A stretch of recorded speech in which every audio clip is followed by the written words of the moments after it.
গত 28 সেপ্টেম্বর সারা ভারত অগ্রগামী মহিলা সমিতির উদ্যোগে তিলোত্তমার খুনিদের দৃষ্টান্তমূলক শাস্তির দাবিতে কলকাতায় সেন্ট্রাল এভিনিউ থেকে ধর্মতলা পর্যন্ত মিছিল করে।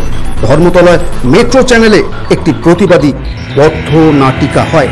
তারপর গণবিচার সভা বসে এবং গণবিচার সভায় রায় অনুযায়ী ধর্ষকের ফাঁসি দেয় মহিলারা। বক্তব্য রাখেন সংগঠনের রাজ্য সাধারণ সম্পাদিকা ডলি রায়, নেত্রী পূর্ণিমা বিশ্বাস, সুজাতা সিনহা, কৃষ্ণা বসু, মিতালি দে, রত্না বিশ্বাস, রত্না দাস, দীপা চক্রবর্তী সহ অন্যান্য নেতৃত্ব। Bureau report, NPS news Bangla, Kolkata.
আপনারা দেখছেন এনপিএস নিউজ, সবার সাথে সবার মাঝে।